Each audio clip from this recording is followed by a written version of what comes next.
তোমরা আগের পার্টেই দেখেছো আমরা পুজো দিয়ে তারপরে রেডি হতে বসেছিলাম। তো আমরা এখানে হয়ে গেছি রেডি, আর এখানে আমরা একটু ঢং করছিলাম। রেডি হয়ে বেরোলাম পুজো দেখতে।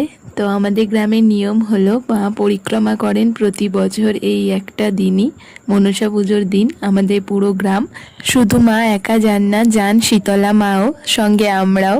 এবার মাকে ঘোরানো হবে গোটা গ্রাম, আর সঙ্গে থাকবে বাজনা, নাচ, মজা আর অনেক হই হুল্লোড়। তোমরা দেখতে থাকো সবাই যে আমরা কি কি করি।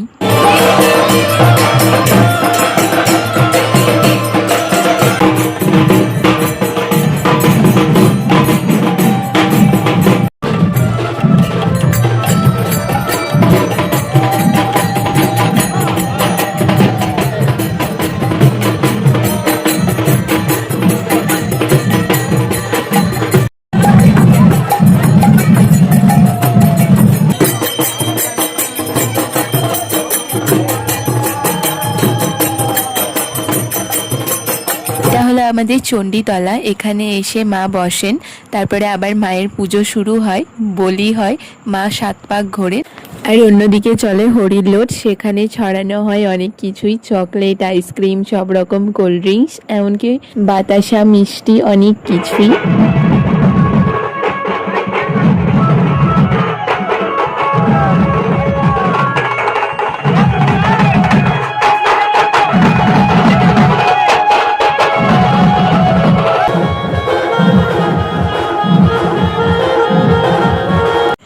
মাকে 7 পাক ঘোরানোর পর আবার নিয়ে যাওয়া হয় মায়ের মন্দিরে। আর এখানে তো আমি গরমে নাচ করে পুরো টায়ার্ড হয়ে গেছি। এখন বাজে বিকাল 5টা।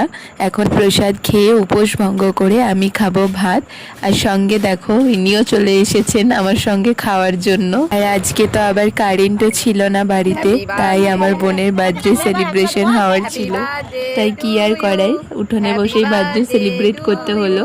আর এখানে এই কার্ডটা আমি ওর জন্য বানিয়েছিলাম। কেমন হয়েছে সবাই কমেন্ট করে জানিও। এখানে কেক কাটা চলছিল, কেক কাটা খাওয়া সব হয়ে গেছে। এবার আমরা যাব, আমাদের এখানে কালচারাল প্রোগ্রাম হবে, সেটা দেখ। আর এই কালচারাল প্রোগ্রামে সঞ্চালনার দায়িত্বে ছিল আমার বাবা।